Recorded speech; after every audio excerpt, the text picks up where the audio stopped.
Hey, Snapflash fam.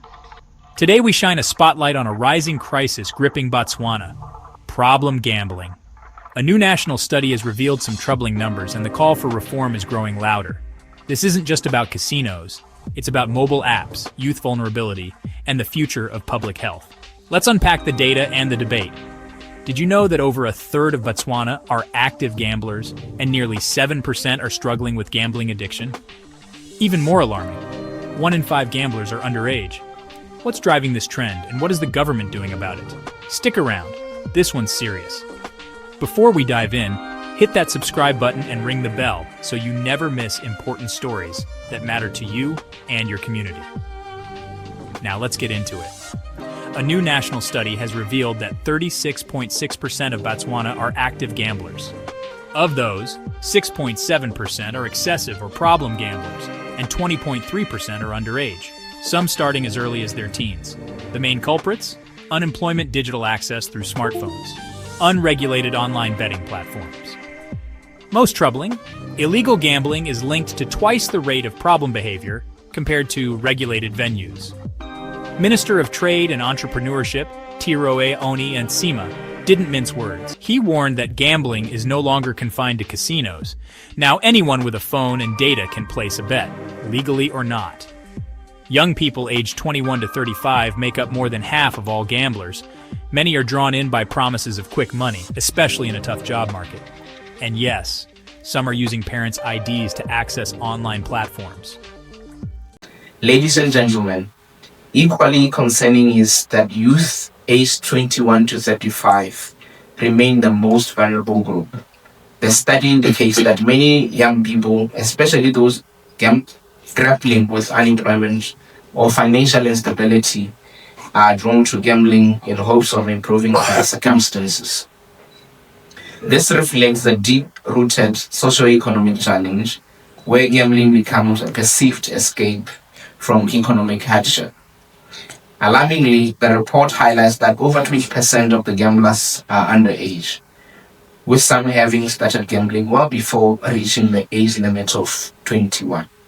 These findings underscores the urgent need for strong enforcement of regulations, enhanced public education, and parental vigilance to shield minors from gambling's potential harm, particularly given the ease of access through online and mobile platforms.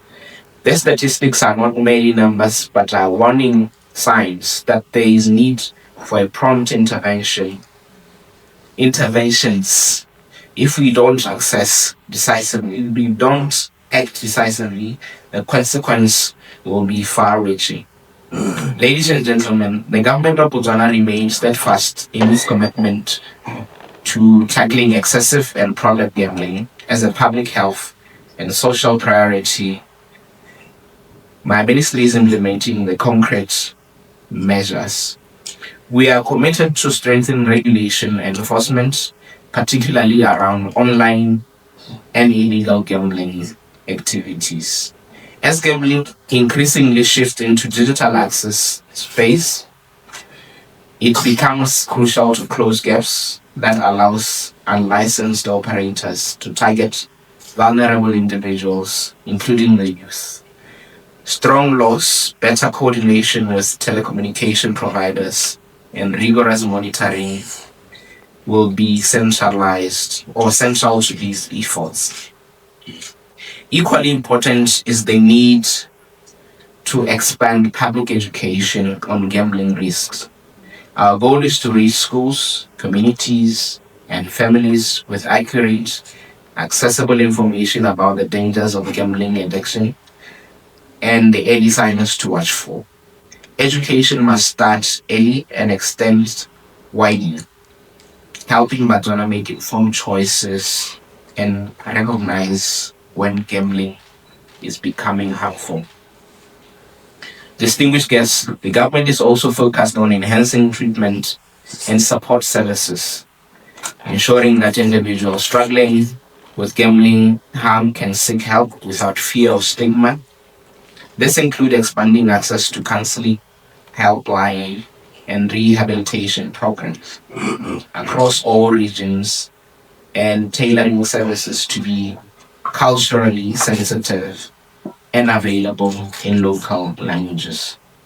At the same time, we must promote economic alternatives that reduce the allure of gambling as a perceived solution for financial hardship.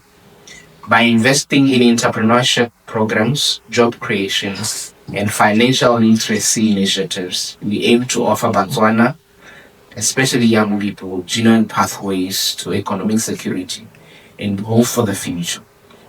Finally, it is essential to hold gambling operators accountable, ensuring that responsible gambling becomes a genuine standard rather than a merely a marketing slogan. Operators must invest in training staff, identifying high-risk behavior, and contributing to social impact funds that support public health intervention and harm reduction efforts. Director of Ceremonies, our goal is not to eliminate gambling, which, when well regulated, remains a legitimate industry, but to ensure that it doesn't or does not harm those who can least afford it. Furthermore, it is essential to educate the general public to ensure that they are aware that gambling is a form of entertainment and not an income generating activity or an investment scheme. To our industry partners, I urge you to prioritize responsible gambling. I request you to collaborate with the Gambling Authority to ensure implementation of interventions that identify and support those at risk. So the Gambling Authority, this research must now translate into action. The numbers have spoken. Our policies and enforcement must respond to purposes of ensuring a sustainable gambling industry. To the public and civil society, help us spread awareness. Let us work together to protect vulnerable Batswana. I do know such research studies are not the only intervention employed by the Gambling Authority to curb excessive gambling. Whilst the study will inform interventions, we do have other tools such as the self-help portal and public awareness campaigns, which remain key in ensuring that the public is aware of the dangers of excessive gambling and how they can help affected family members. Above all, let us remember those who suffer silently. To every person struggling with gambling harm, you are not alone and help is available.